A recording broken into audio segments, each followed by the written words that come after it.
The trumpet summons us again. The trumpet summons us again. Loud as a call to bear arms. This is Cool Album Covers. I'm Mark Major. And I'm Rich Batchelor. Episode 19. John F. Kennedy.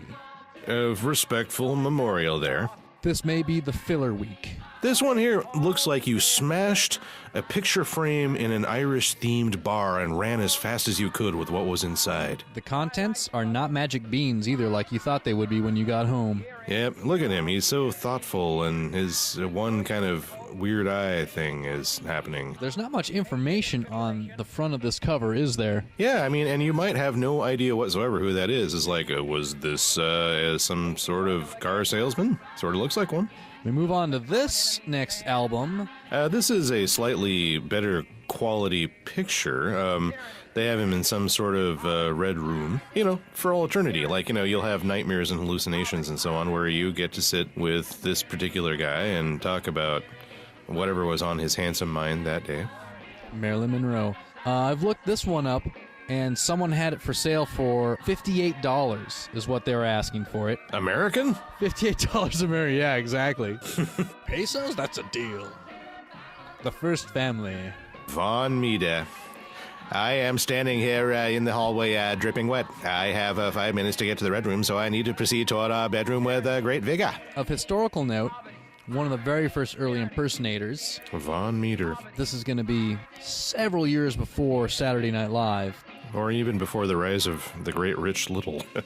This is also in the early 60s. This is pre-Beatles. This particular album sold 7 million copies. Yeah, of an album more or less making fun of how weird the president talks, and I might add, how weird his wife talks. That's some of the more uncomfortable funny shit on that record. The Jackie O stuff? Oh yeah, she's like, and this is the purple room, and this is the green room. Like, all of a sudden everyone had that, wacky, stupid accent. This is a weird album. It kind of does a more or less respectful hack job on the Kennedys, but like, all of a sudden the Prime Minister of Israel is represented, and he's represented as your Jewish stereotype grandfather, Adi. Castro is portrayed as a subliterate, screaming, moron who wants a chicken sandwich with a live chicken, and on and on. I feel like Castro right now. Yeah, live chicken. And it is true that I think Earl Dowd there, who produced this thing and is a cast member, I think he was the one that later did Welcome to the LBJ Ranch, which is an attempt to do the same thing one presidential administration later. Yeah, because after Kennedy was assassinated, it was too soon for the rest of Vaughn Meader's life. True. Imagine being that one act. Our last cover in our short 4-cover week is Volume 2. And with that, we conclude Cool Album Covers. 2.